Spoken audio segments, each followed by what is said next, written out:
सरकार नौजवानों के भविष्य के साथ खिलवाड़ कर रही है।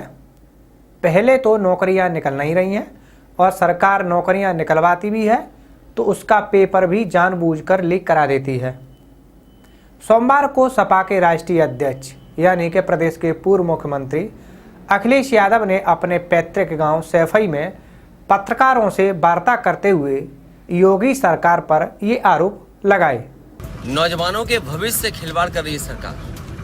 पहले तो नौकरियां नहीं निकल रही यहाँ पर, और जो निवेश के बहाने रोजगार की बात थी वो रोजगार भी नहीं मिल रहे। और अगर नौकरियां निकालती है सरकार तो सरकार ही जानबूझ करके पेपर लीक कराती है। अगर पहली बार जब उत्तर प्रदेश में पेपर लीक हुए थे उसी समय कार्रवाई हो गई होती।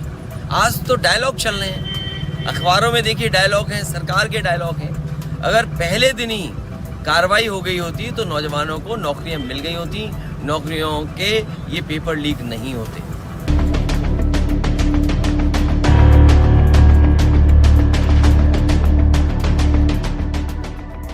पूर्व मुख्यमंत्री अखिलेश यादव ने कहा कि जब पहली बार ही उत्तर प्रदेश में पेपर लीक हुआ था, यदि उसी समय कार्रवाई हो गई होती तो इस तरह पेपर लीक नहीं होते।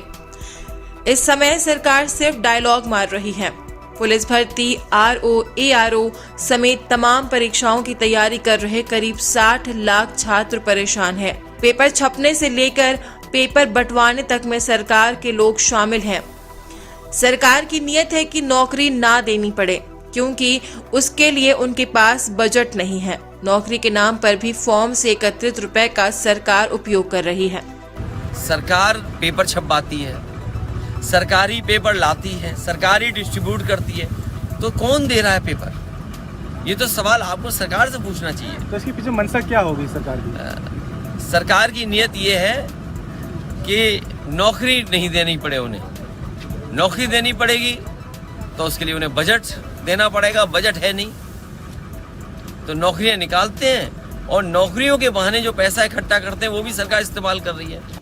अखिलेश ने अग्निवीर भर्ती पर भी सवाल उठाए। कहा कि इस नौकरी को टेम्पररी करने की क्या जरूरत थी। उन्होंने कहा कि निवेश के नाम पर भी रोजगार देने का सरकार का वादा पूरा नहीं हो सका। बेरोजगारी से लोग परेशान हैं। वहीं चुनाव को लेकर कहा कि सरकार एजेंसियों को लगाकर पुराने मामले खुलवाकर दबाव बनाना चाहती है, लेकिन इस चुनाव में कोई दबने वाला नहीं। सरकार और ये सरकार का तरीका है काम करने का, लोगों को डराना, लोगों को धमकाना, एजेंसियां लगा देना या कोई पुराना केस हो उसको निकाल करके उस पर दबाव बनाना। ये सब कुछ चलने वाला नहीं है इस चुनाव में। ये बात तो चुनाव की हो गई, लेकिन नौजवानों के भविष्य से खिलवाड़ कर रही है सरकार।